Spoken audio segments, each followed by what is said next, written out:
Polícia Federal cumpre, neste momento, 2 mandados de busca e apreensão contra o ex-presidente Jair Bolsonaro.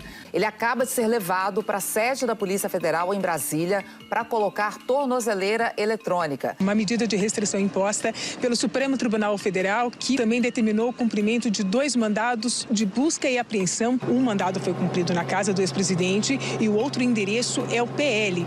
Essa investigação foi aberta no Supremo Tribunal Federal no dia 11 de julho. Por obstrução, coação no curso do processo e ataque à soberania. Fizeram a busca e apreensão em casa, pegaram R$7 mil e aproximadamente $14 mil. Réu no Supremo, inelegível, derrotado nas urnas na sua tentativa de reeleição. E agora, também monitorado e submetido a medidas cautelares por decisão da Justiça. Além da utilização da tornozeleira eletrônica, o ex-presidente Jair Bolsonaro terá que ficar à noite em casa. Tem uma obrigação de recolhimento noturno. Não pode conversar com outros investigados, não pode ter diálogo com diplomatas e embaixadores. Resultado de um movimento feito pelo ex-presidente em parceria com um de seus filhos. Meus advogados têm que tomar conhecimento do inquérito. O inquérito que gerou as cautelares em cima de mim. É aquilo que meu filho está respondendo. Está nos Estados Unidos, o Eduardo Bolsonaro. Não foi o Eduardo que taxou ninguém. Pergunta para o presidente dos Estados Unidos. Ele deu a opinião dele sobre esse processo. Nesse trecho aqui, ó, aspas também do ministro Moraes, dizendo que a conduta do réu, né, o Bolsonaro, é tão grave e despudorada que na data de 17 de julho de 25, numa entrevista coletiva, sem qualquer respeito à soberania nacional do povo brasileiro, a Constituição Federal e a independência do Poder Judiciário, expressamente confessou sua consciente e voluntária atuação criminosa na extorsão que se pretende contra a justiça brasileira, condicionando o fim da taxação à sua própria anistia, taxação sanção, né? A sua própria anistia, aspas aqui, do ministro. E com repercussões para além do Brasil. A manchete do jornal The New York Times que diz: Bolsonaro é obrigado a usar tornozeleira eletrônica antes do julgamento. O jornal The Washington Post também destacou a informação de que o ex-presidente está proibido de usar as redes sociais a partir de agora. O jornal espanhol El País começou a matéria sobre a ação de hoje, dizendo que Bolsonaro acordou com a visita que mais temia, a da Polícia Federal Brasileira. A Al Jazeera, canal de notícias árabe, deu a notícia dizendo que as investigações acontecem enquanto Trump ameaça o Brasil com tarifas devido ao julgamento de Bolsonaro por tentar reverter o resultado das eleições brasileiras. E na visão do ex-presidente... E, no meu entender, objetivo uma suprema humilhação. Esse que é o objetivo. Suprema humilhação. Da redação do G1, eu sou Natuza Neri e o assunto, hoje em edição extra, é o cerco se fechando contra Jair Bolsonaro. O que pesou para o ministro Alexandre de Moraes impor restrições ao ex-presidente e quais as consequências para os processos em que Bolsonaro é réu. Meu convidado é César Tralli, apresentador da TV Globo e da Globo News. Sábado, 19 de julho.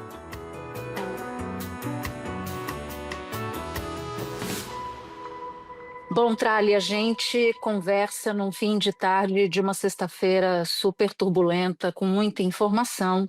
Então, eu quero pedir sua ajuda para organizar as ideias e a hierarquia da informação que foi surgindo ao longo do dia. Para começar, acho que vale a pena pedir sua explicação sobre o que levou o ministro Alexandre de Moraes a determinar medidas cautelares contra o ex-presidente Bolsonaro. A Polícia Federal chegou à casa do ex-presidente Bolsonaro às 7 horas da manhã em Brasília, já com um aparato grande de agentes para cumprir as decisões judiciais do ministro Alexandre de Moraes. O pano de fundo, enfim, o que está, obviamente, alicerçando toda essa operação deflagrada hoje é exatamente essa questão que envolve a pressão toda dos Estados Unidos em cima do judiciário brasileiro, em cima do governo brasileiro, para que haja uma anistia ao ex-presidente da República, um alívio nos processos criminais e até mesmo a questão que envolve as big techs, ou seja, as grandes plataformas, as grandes redes sociais, em relação a todo o embate que existe em torno de uma modulação de conteúdo por parte do Supremo Tribunal Federal. Então, Natuza, o que a gente observa na decisão do ministro Alexandre de Moraes é muito em cima de todo esse histórico recente envolvendo especialmente o filho do ex-presidente da República, o Eduardo Bolsonaro, que praticamente se mudou para os Estados Unidos e que nos últimos meses tem feito uma campanha muito forte, muito junto com o governo norte-americano, para pressionar o judiciário brasileiro, o STF, e pressionar o governo brasileiro em benefício do pai, do ex-presidente da República, em benefício da família Bolsonaro. A Polícia Federal pediu autorização do STF para essa operação de busca e apreensão 2 dias depois do anúncio do tarifaço de Donald Trump na semana passada. Moraes afirmou que a PF passou a investigar a atuação de Jair Bolsonaro depois que o ex-presidente disse, em depoimento no dia 13 de maio, ter enviado R$2 milhões para o filho permanecer nos Estados Unidos.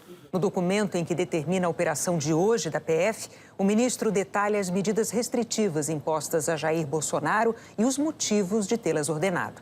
A maioria dos ministros da primeira turma do Supremo já votou a favor da decisão de Moraes. Ok, então deixa eu ver se eu entendi, Trali. O Trump começa a investida dele em relação à tarifa no dia 9 de julho, confere? Exatamente, é isso aí. Aí a polícia pede por medidas cautelares 2 dias, cerca de 2 dias depois, e remete isso para a Procuradoria-Geral da República, que por sua vez remete o pedido de medidas cautelares para o ministro Alexandre de Moraes, que decide do jeito que você também descreveu. Se a gente der talvez uns passinhos para trás, Natuza, a gente vai refrescar a memória com o fato de que, recentemente, a PGR, a Polícia Federal, o Supremo, tem uma investigação, que obviamente os 3 se comunicam nessa investigação, que foi aberta para apurar tentativa de obstruir a justiça brasileira por parte do senador Eduardo Bolsonaro, que se mudou para os Estados Unidos e que agora a gente não sabe quando ele volta. Ele próprio diz que muito dificilmente vai voltar, porque sabe que se voltar pode até ser preso aqui no Brasil, segundo o próprio já se manifestou. Numa rede social, o deputado licenciado Eduardo Bolsonaro, do PL, criticou a operação contra o pai. Ele disse que recebeu com tristeza, mas sem surpresa, o que chamou de invasão da Polícia Federal à casa do pai nesta manhã. Afirmou que a decisão de Alexandre de Moraes, desta vez, se apoia num delírio ainda mais grave. Acusações construídas com base em ações legítimas do governo dos Estados Unidos, iniciadas logo após o anúncio das tarifas impostas por Donald Trump ao Brasil. Então começa com uma investigação que foi aberta exatamente para apurar isso.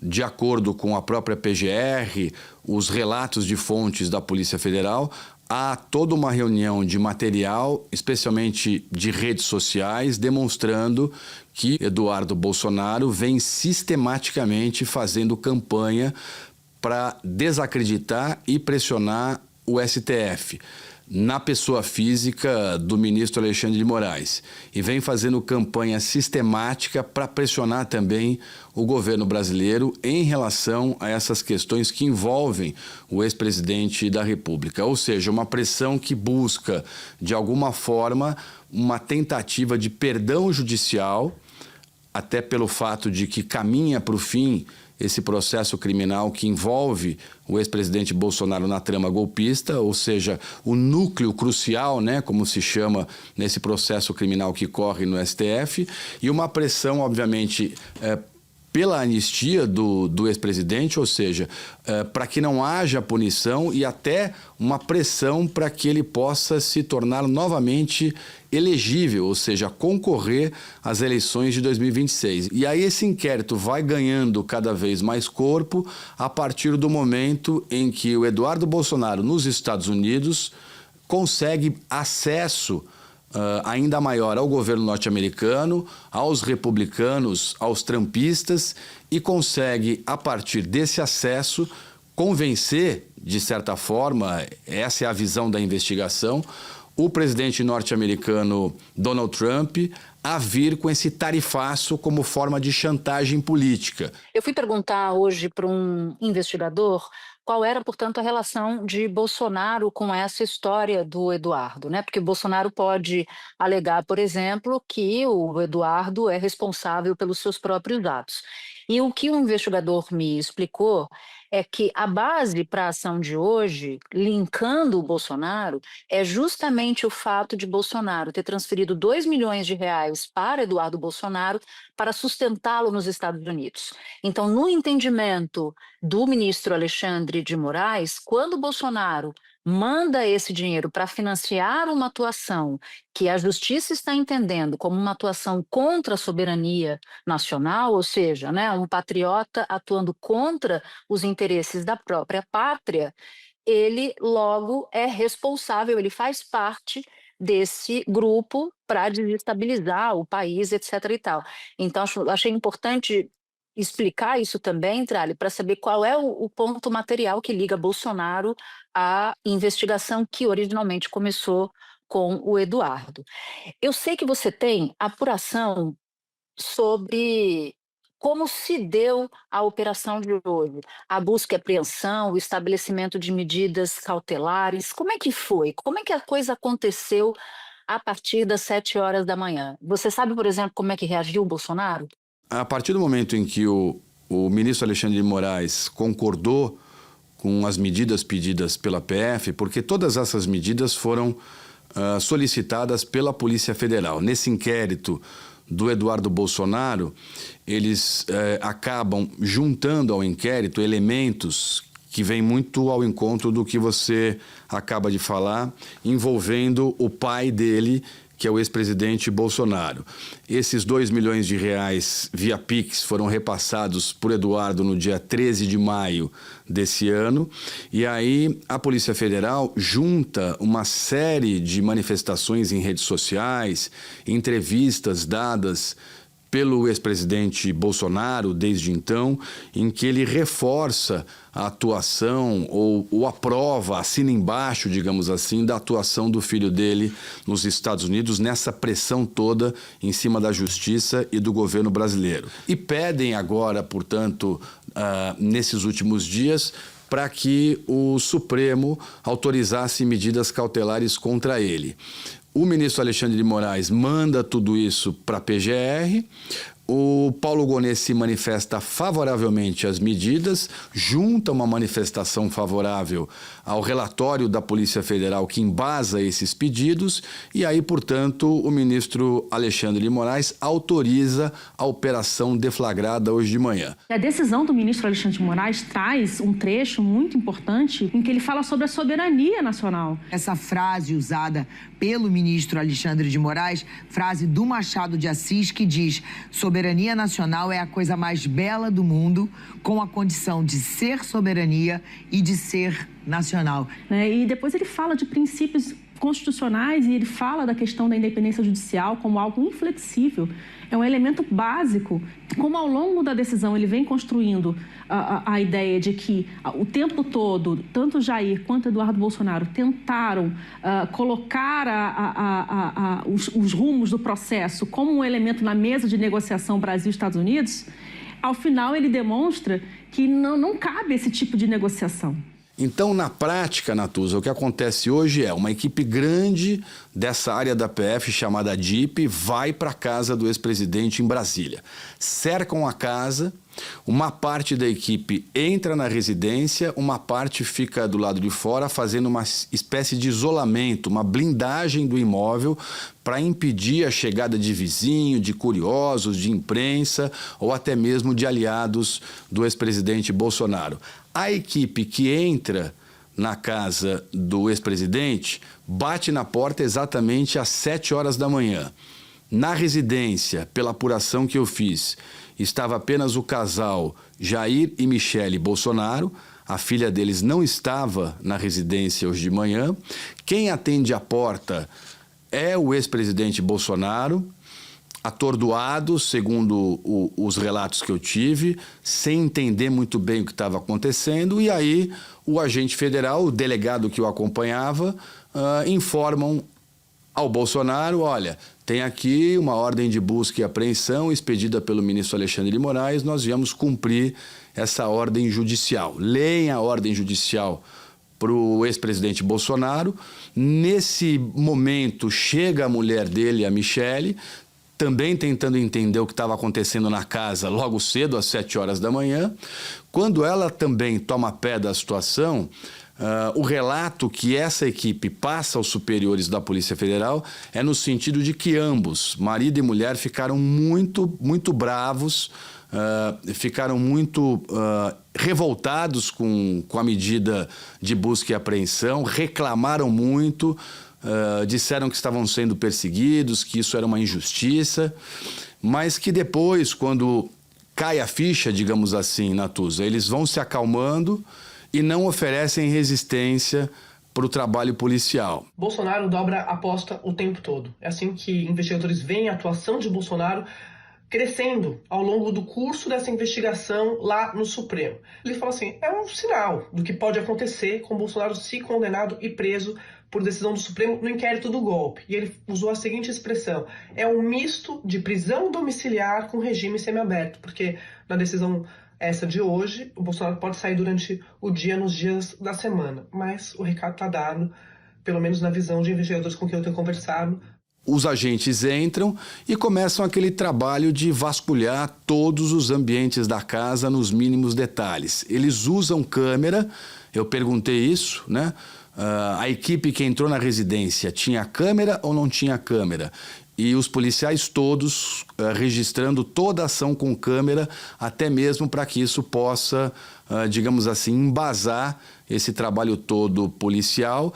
E se em algum momento houver questionamento sobre a busca e apreensão, esse material é usado para tirar dúvidas. É como se fosse um VAR da operação de busca e apreensão na casa do ex-presidente Bolsonaro. Então eles vão olhando ambiente por ambiente, recolhem num primeiro momento o celular do Bolsonaro, Natuza, recolhem algumas anotações, acham dinheiro e começam então a contagem de dinheiro. No fim, a contagem bate aí uns 14 mil dólares em espécie e 8 mil reais. Perguntam informalmente ao ex-presidente Bolsonaro do que se tratava esse dinheiro. Ele disse que era dinheiro absolutamente ilícito das contas bancárias dele. E os agentes federais apreendem também extratos, né, digamos assim, comprovantes de saque em caixa eletrônico, já que o ex-presidente disse que se tratava de dinheiro absolutamente legal, oriundo das suas próprias contas bancárias. Apreendem tudo para análise e, nas buscas, descobrem na gaveta do banheiro do casal um pendrive. E também, informalmente, perguntam ao ex-presidente Bolsonaro do que se tratava esse dispositivo, esse pendrive. E o ex-presidente, segundo o relato desses policiais para os seus superiores, diz para eles que desconhecia a existência desse dispositivo eletrônico, do pendrive, e menos ainda do que poderia ter dentro dele. Fato é que eles recolhem também para perícia técnica, isso tudo agora já está nas mãos dos peritos da PF para ser analisado, e encontram também, Natuza, numa mesa, uma cópia daquela ação do Rumble, a rede social lá americana, contra o ministro Alexandre de Moraes, por interferência nos Estados Unidos, por querer bloquear contas lá nos Estados Unidos, enfim. E encontram uma cópia dessa ação em inglês traduzida para o português. Isso também foi recolhido para a perícia. Então, durou mais ou menos 1 hora e meia, Natuza, a busca e apreensão na casa do ex-presidente Bolsonaro. Ele tomou um banho, ele se trocou, a Michele ficou em casa e ele então sai da residência sob escolta da Polícia Federal, com a Polícia Federal, para ir até a Secretaria de Assuntos Penitenciários do DF para colocar a tornozeleira eletrônica como determinação do Alexandre de Moraes. Presidente, sobre o pendrive apreendido na casa do senhor... Olha, uma pessoa pediu para ir no banheiro, eu apontei o banheiro e voltou com o pendrive na mão. Eu nunca abri um pendrive na minha vida. Eu não tenho nem laptop em casa para mexer com pendrive. O senhor acha que colocaram lá aquele pendrive? Não estou sugerindo nada. Eu acho que eu estou surpreso. Vou perguntar para minha esposa se o pendrive era dela. Presidente, o senhor tem costume de consumir dinheiro vivo? 14 mil dólares apreenderam. Não, mas qual o problema ter 14 mil dólares em casa? Todo o dólar que está lá, quando guarda dólar em casa, faz questão de anexar o recibo do Banco do Brasil.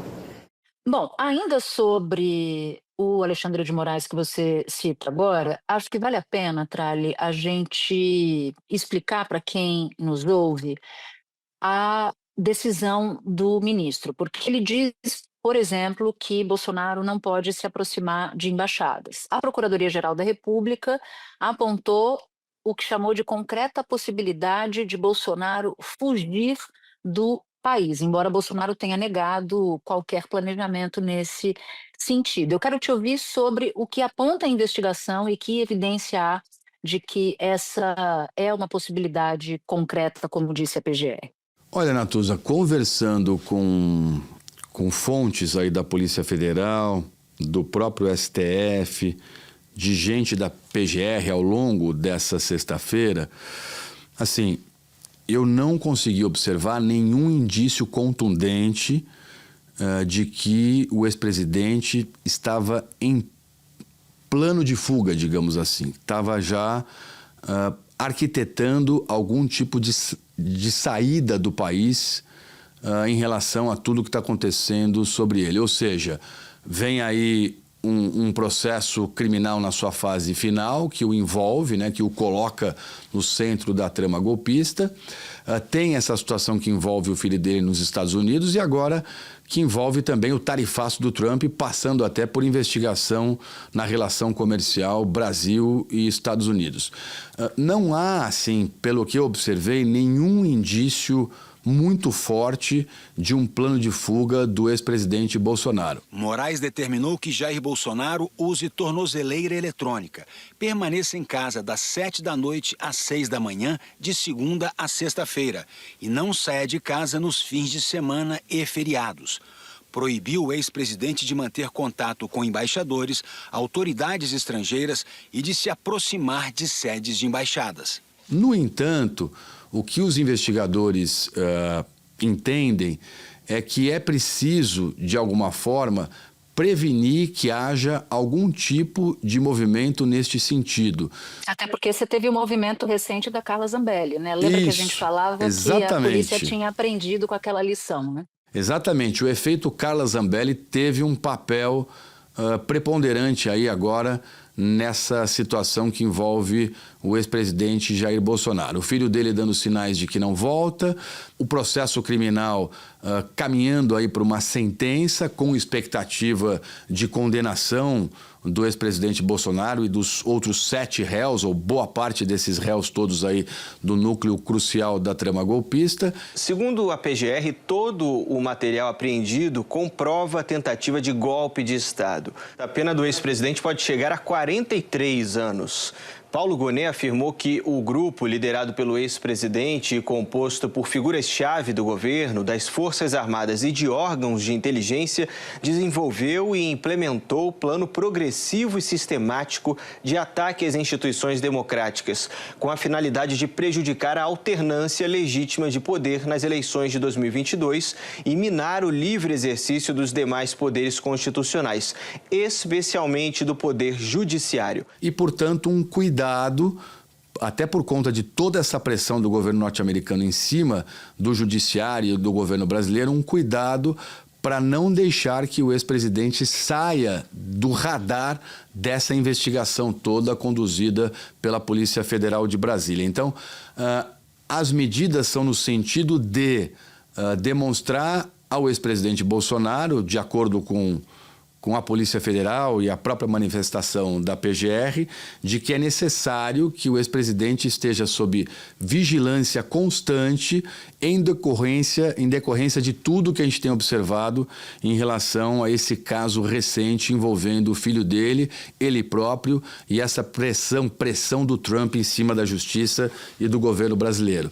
Então, quando a gente pega as medidas cautelares, você vê ali o uso da tornozeleira eletrônica, que é o maior, digamos assim, o maior exemplo, né, do que é uma vigilância eletrônica em cima de uma pessoa investigada, quer dizer, é uma tornozeleira que ela informa em tempo real, por GPS, onde é que o monitorado está, todos os passos que ele dá, e tem um alarme que toca na central caso ele saia, digamos assim, da área em que ele está sendo monitorado ou a área para a qual ele pode, de fato, andar.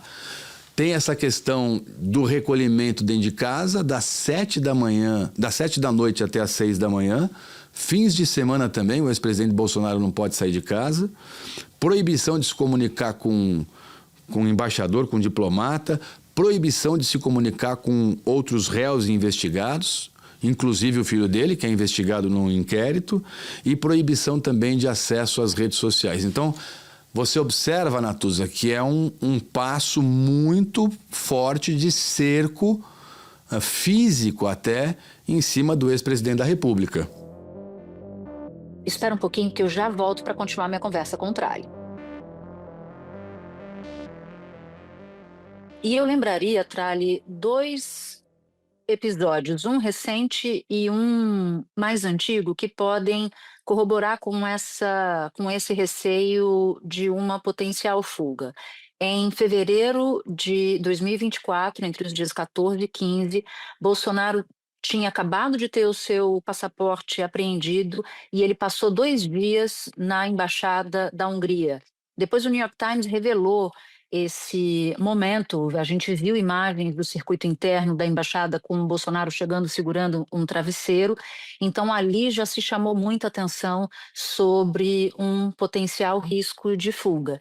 E recentemente, já no episódio do tarifaço, é bom a gente lembrar que Bolsonaro pediu ao governador Tarcísio de Freitas, governador de São Paulo, para acionar o Supremo para que ele conseguisse ter o passaporte para ir para os Estados Unidos, supostamente para negociar a não taxação do Brasil. Isso chamou a atenção de muitos ministros do Supremo. Então, acho que vale a pena lembrar também esses dois pontos. Eu quero te perguntar sobre o que Moraes diz em termos de crime. Que crimes são atribuídos ao Bolsonaro nessas medidas cautelares que foram fixadas na sexta-feira? Basicamente, 3 crimes, Natuza. Coação no curso do processo, obstrução de justiça e ataque à soberania nacional. Hoje cedo, enquanto a operação estava em andamento, os agentes federais ainda estavam dentro da casa do ex-presidente e uma parte do lado de fora e outros já se preparando para levá-lo para a instalação da tornozeleira eletrônica. Eu telefonei para o advogado dele, o Celso Vilardi, o criminalista, que está aqui em São Paulo. Ele também foi apanhado de surpresa e me disse ao telefone, em tom de desabafo, que ele não esperava nada disso, que não havia necessidade de nada disso, que é um absurdo, um devaneio, cogitar que o ex-presidente pudesse fugir do Brasil ou buscar asilo em alguma embaixada. Chegou a dizer, obviamente, que tudo isso era desnecessário, arbitrário, enfim, uma manifestação, portanto, da defesa. E o ex-presidente Bolsonaro hoje, depois que colocou a tornozeleira, quando saiu do local onde ele recebeu esse equipamento de vigilância, ele próprio se antecipou, entendeu o porquê daquilo e ele mesmo disse numa entrevista, numa manifestação para os jornalistas que ele não tinha intenção nenhuma de fugir, que não passava pela cabeça dele isso, que ele jamais faria isso e se dizia muito humilhado com tudo o que estava acontecendo, se referindo especialmente a essa questão de, a partir de agora, ter que acordar, dormir, conviver com uma tornozeleira eletrônica e com todas essas restrições de contato, de movimentação e tendo que ficar praticamente numa espécie de prisão domiciliar, né? Porque das 7 da noite às 6 da manhã não pode sair de casa, de fim de semana não pode pisar para fora de casa e não pode fazer contato com nenhum investigado, nenhum réu nesses processos todos, enfim, uma vida de muita restrição que começa a partir de agora, lembrando, né, Natuza, que agora nesse segundo semestre vem uma decisão judicial em cima do processo sobre o qual o ex-presidente responde por tentativa de golpe de Estado.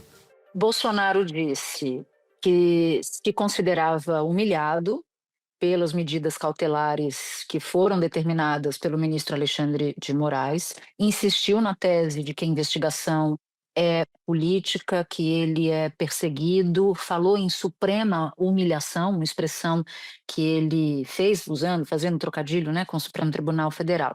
E um outro ponto é que existe ainda uma possibilidade que não pode ser considerada pequena, de Trump dobrar a aposta, né? Porque ele vinha fazendo ameaças ao judiciário brasileiro e aí sim aplicar sanções contra o Brasil, aumentar a tarifa, a taxação de produtos brasileiros que entram nos Estados Unidos e pode ainda lançar mão do que Eduardo Bolsonaro pede um tempo inteiro, que é a Lei Magnitsky, que vai provocar restrições de ordem financeira, provocar uma espécie de morte financeira àqueles que forem alvo dessa lei, e eles pedem que Alexandre de Moraes seja alvo dessa lei, dessa sanção americana.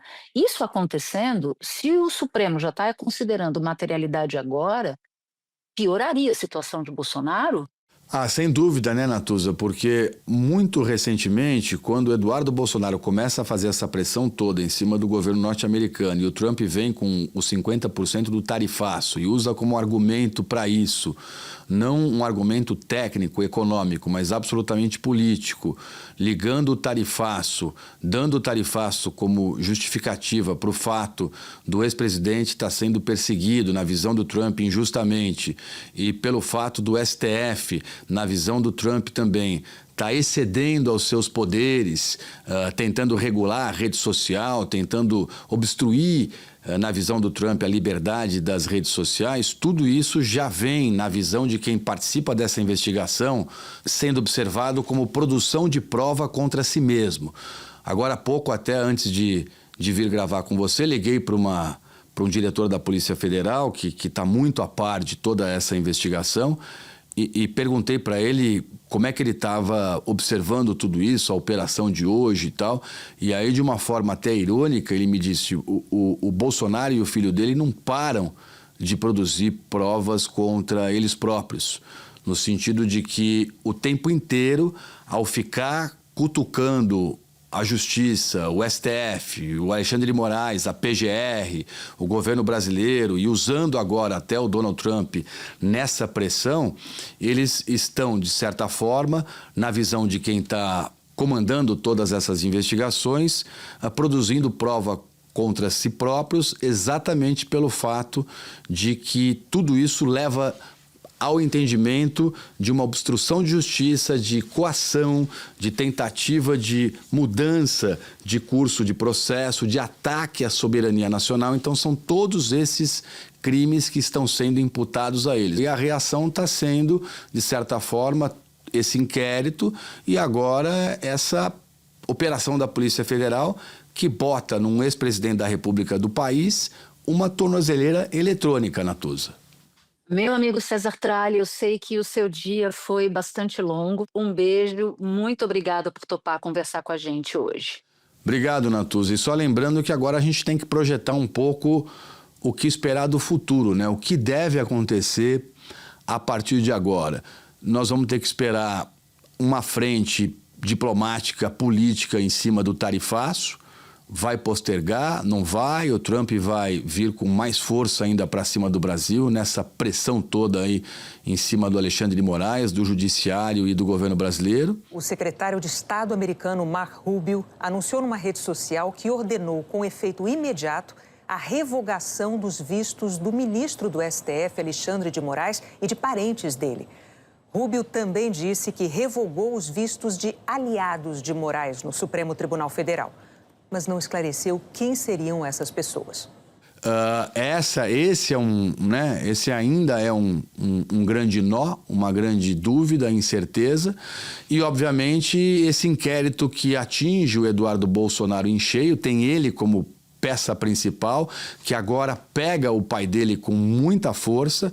Como é que vai ser a conclusão disso? Até com a possibilidade de, num oferecimento de denúncia, aceitação, ele se tornando réu por esses crimes, impedir e dificultar até uma possível candidatura dele às eleições no ano que vem. E claro que tudo isso vai, de certa forma, trazer ainda mais expectativa, Natuza, para o processo criminal em que o ex-presidente da República é o principal réu, né, nessa questão da tentativa de golpe de Estado, da trama golpista, enfim, que vai ter um desfecho agora em setembro, outubro, mais tardar, por tudo que a gente está observando. E por tudo que a gente está observando também, tudo leva a crer que o ex-presidente Bolsonaro vai ser condenado e muito provavelmente à prisão.